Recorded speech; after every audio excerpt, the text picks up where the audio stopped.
मनसेच्या गुढीपाडवा मेळाव्याकडे सर्वांचं लक्ष। महापालिका निवडणुकांसाठी राज ठाकरे कोणती घोषणा करणार याची उत्सुकता राज्यभरातले मनसैनिक शिवाजी पार्कच्या दिशेने।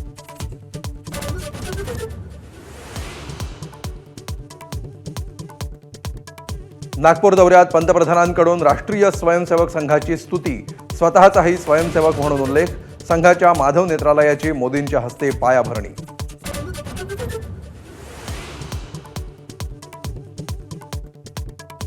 पंतप्रधान झाल्यानंतर नरेंद्र मोदी प्रथमच रेशीम बागेत, हेडगेवारांच्या स्मृतींना अभिवादन, तर दीक्षाभूमीलाही भेट, सोलर इंडस्ट्रीजच्या टेस्टिंग रेंजचंही उद्घाटन।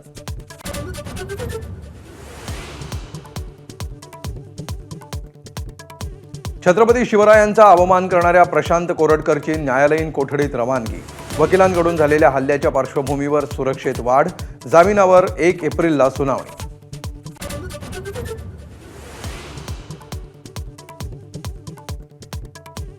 तब्येतीच्या कारणास्तव साध्वी प्रज्ञा सिंग ठाकूर यांचा मालेगाव दौरा रद्द, हिंदू सकल समाजाच्या संत संमेलनात मोबाईलद्वारे संवाद, मुंबई संघटनांचा मुस्लिम संघटनांचा उपस्थितीला होता विरोध।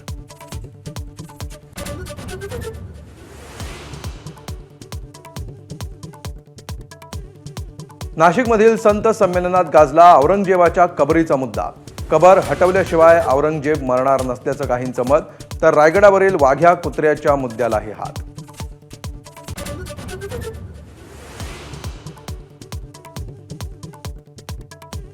बिहारमध्ये नितीश कुमार यांच्या नेतृत्वात विधानसभा लढवण्याचा अमित शहांचा निर्धार, पाटण्यात घोषणा, एनडीए पुन्हा जिंकेल, भाजपला विश्वास।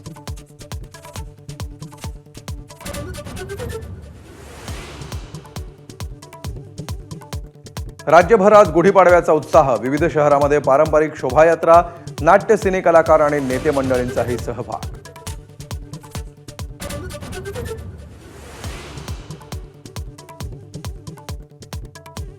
66व्या महाराष्ट्र केसरी कुस्ती स्पर्धेत पृथ्वीराज पाटीलकडून शिवराज राक्षेचा पराभव, थोड्याच वेळात पृथ्वीराज पाटील आणि वेताळ शेळकेमध्ये होणार फायनल। एबीपी माझा, उघडा डोळे बघा नीट।